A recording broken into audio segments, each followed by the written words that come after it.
Sa ating mga pagbasa at gospel. Ngayon man mga kapatid,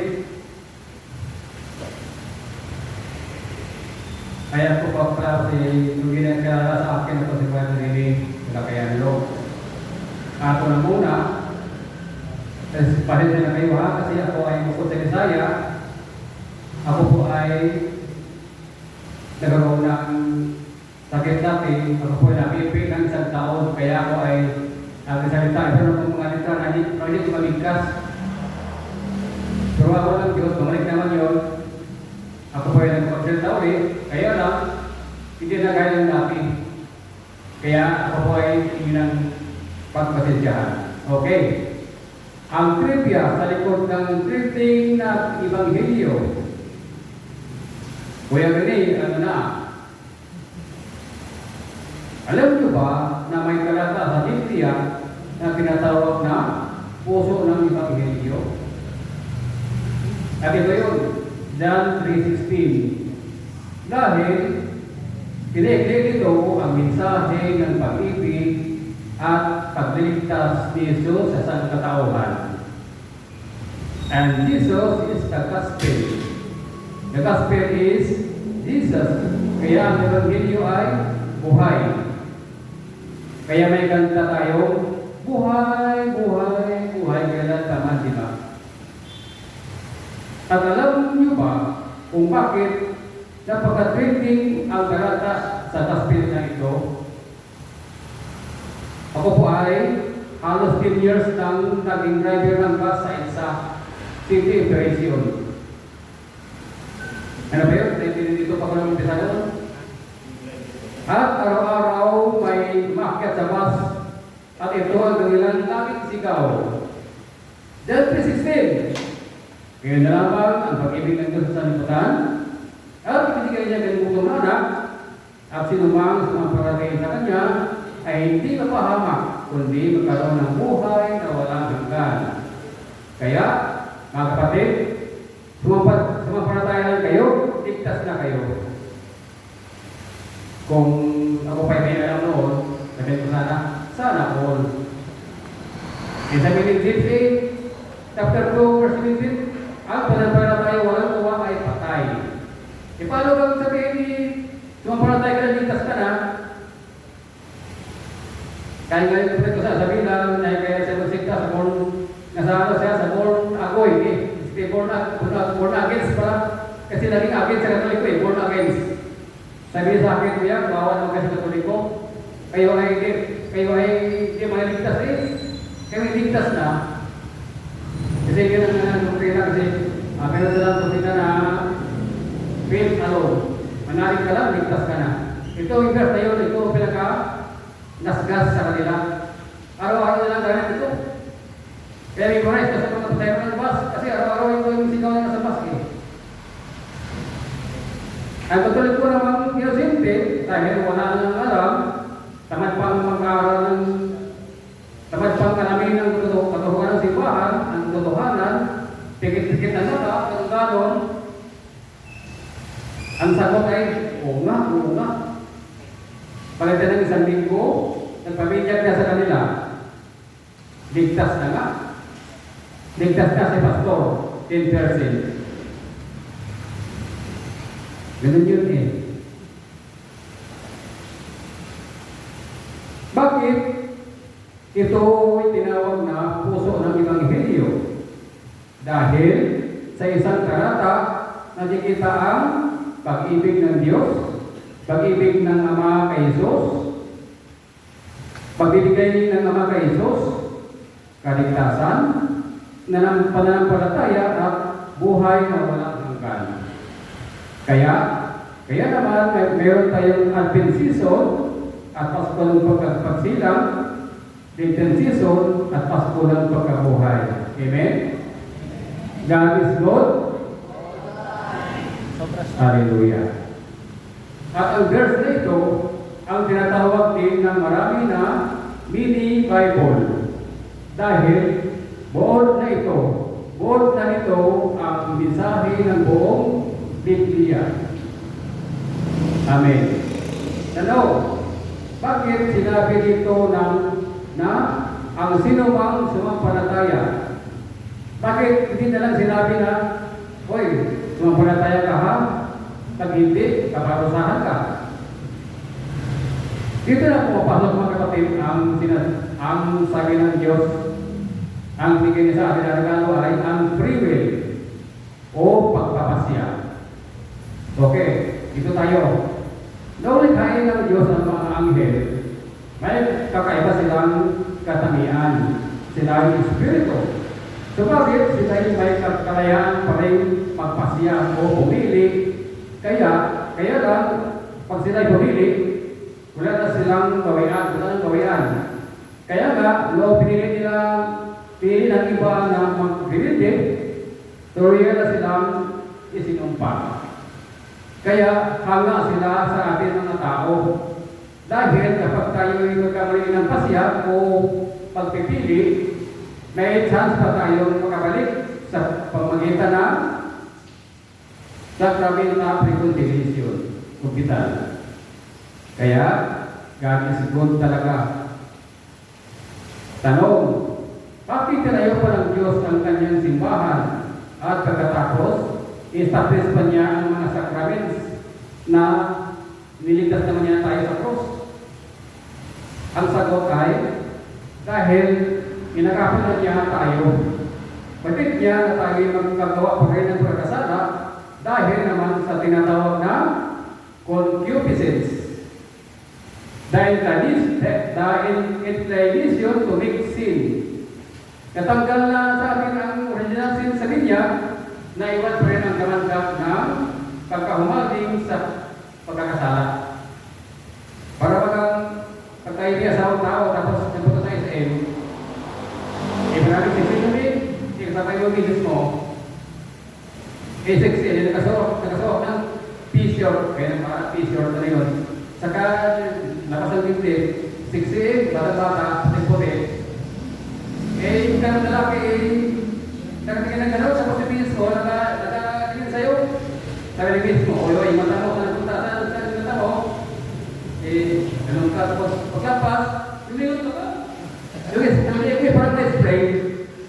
Sabi ng misis mo, iliig mo, balik ka. Kasi, meron yung tinatawag na concupiscence. Pagkahumaling sa pagkakasala. Yun ay naiwan sa atin ng binyag. Kaya, ang ginawa ni Jesus, alam niya gano'n ang mga tao, inagapan na niya. Kanya tinayo ang sakramento para tayo magkasalang muli, magkabalik tayo sa kanyang grasya. Ang Diyos ay justisya. Hindi nananakop. Kaya ang namikain niya ang tao, may regalo siyang pabaon. Ano yun? Ang ating free will o kalayaan. Binigyan tayo ng kalayaan sumampalataya sa kanya ng buong buo at piliin siya. Si Jesus mismo ang modelo ng tamang paggamit ng kalayaan. Noong siya ay 100% tao, katit niya kung gaano kahirap ang kanyang danasin. Kaya sabi niya sa Ama, kung maaari alisin mo sa akin ang paghihirap na ito. Pero ang kalooban mo ang masusunod. Ganito ang tamang paggamit ng kalayaan o pagpapasya. Sa John 13:15, sabi, binigyan ko kayo ng halimbawang dapat ninyong tularan. At sa 1 Peter 2:16, kayo'y malaya, ngunit ang kalaya ay huwag ninyong gamitin, huwag ninyong gawing dahilan sa paggawa ng masama. At sa Matthew 27:20, ang mga tao ay sinusulan ng mga punong saserdote at katalungan ng bayan, kaya anong sigaw ng mga tao? Sila ay ipako sa krus. Sila ay nagkamit ng kanyang kalayaan. Sila ay nagpapalala sa mga tao, imbes na pumili ng anong atuin, yung mga tao na lang sinusunod. Kaya sila ay, imbes na Jesus ay kanilang Panginoon, ipinako sa cross. Galasya 5:1, pinalaya na kayo ni Kristo upang kayo'y maging tunay na malaya.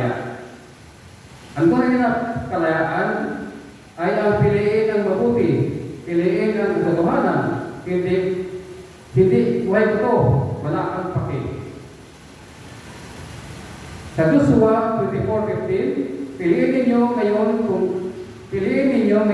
kung sino ang inyong paglingkuran. Ngunit ako at ang aking sambayanan ay maglilingkod sa Panginoon. Sa Galatia naman, 5:13, tinawag kayo upang maging malaya, ngunit huwag gamitin ang kalayaan upang sumunod sa kita ng laman. Dito na pumapasok ang maling konteksto ng free will na huwag kang paki, isyo ko to. Sa John 8:36, sabi, kapag pinalaya kayo ng anak, kayo ay naging tunay na malaya. John 8:32, nakikilala ninyo ang katotohanan at ang katotohanan ang magpapalaya sa inyo. Kita naman tayo sa Deuteronomy 30:19. Pinapilit ko kayo sa buhay at kamatayan, kaya piliin ninyo ang buhay. Ito ang matindi sa Ecclesiastes sa Sirach 15:14-17. Sa pasimula pa ng kalangin niya ang tao, ginawa niya itong malaya na pumili sa kanyang ibig. Kung gusto mo, masunod mo ang utos ng Panginoon. Ikaw ang magpapasya kung maging tapat ka sa kanya o hindi. Kalagay siya sa harapan mo ng tubig at ng apoy. Kunin mo ang iyong kaibigan, makapili ka kung alin man sa dawa, buhay o kamatayan. Ang makipili mo ay siya mong tutunguhan. Kaya ang ganda ng hearing ni Sister Giselle nung nakarang Bible study, siya ay inuwan ng mga, nung pinantahan yung bahay, siya ay nagalita na. Ibig sabihin nito ano-ano. Ang pasya niya ay manahimik lamang at hintayin kung matapos yun sa kanya magsalita. Kaya kung Sister Giselle, kami na ng napinapak ng kapasyahan mo. Nananalo ka doon sa limahan na yun. May time nga tayo, dalawa. Kaya dalawa ng bulong sa atin. Nakikita sa mata, papasok sa isip, sa labas sa bibig. Gawat pa siya natin ay ating pananamutan. Karong mga 14-12, lahat tayo ay magbibigay sulit sa Diyos. Ang sinumang sumapalataya, ang sinumang sumapalataya, hindi palataya. Hindi kung saan natin talaga itayaan ating pananampalataya kay Kristo lang. Kaya may kantang, kay Kristo lang, tiwala ko, ang kamatayan niya'y kaluwalhatian ko. Kay Kristo lang talaga tayo pananampalataya, wala din iba. Wala na kung saan pa natin ilagay natin pananampalataya. Mga kapatid, isisingin ko lang ito sa clip. Huwag natin paghaluin ng ating pananampalataya. At Diyos lamang talaga tayo pananampalataya. Kasi sabi niya, pag hindi kayo mananampalataya sa akin ng buong parusahan. Kaso lang ang problema sa ating pagbaliko, pagkala sa akin, nananampalataya sa Diyos, naniwala rin sa pamahiin. Doon tinatawag na syncretism. Yan ang pinapalipalik ni Father Eli sa akin. Nakikita ito sa PCC 210 at 2114. Sa misa, alam, ginasal natin ang sumasampalataya ako sa Diyos na mga kapangyarihan sa lahat. Pero, naniwala pa rin sa pang-paswerte. Paano yun? Pangontra sa uso, sa regular ng president, pangkonit sa mga occult practices, superstitious beliefs. Meron akong kilalang katekista, hindi ko sabihin yung pangalan. Matagal sa katekista, kaya ang justice niya ay kulay itim, maraming mata. Ano yun? Evil eye. Napakasama doon. Kaya, sabi ng Panginoon, ang sinumang sumampalataya ay maliligtas. Wala daw mawawala eh. Pag tinanong mo naman, Esther, bawal yan. Sabi mo naman sa akin, kapatid, ano mawawala eh? Pero malaking mawawala sa akin. Ang ating tunay na pananampalataya sa Diyos, nawawala tayo sa ating parataya-taya na pananampalataya. Ang ibig sa parataya ay parurusahan. Kaya tayo pagili, ang Diyos o ang Diyos-Diyosan. Ang pagpili mo, kaysa mo tutumuhan. 16:088, inuutos sa unang utos ng Diyos na ating pagyamanin at pangalagaan ng may pag-ingat at pagbantay ang ating pananampalataya at itakwil ang lahat ng sumasalungat dito. Sa 1 Pedro 5:8, kumanda tayo lagi sa pagkatang ating kalaban ng Diablo, ay lagi nag-aabang sa akin para niyo na matungal, maligid, naghanap ng manasila. Kaya sabi ni Santiago, labanan niyo ang Diablo at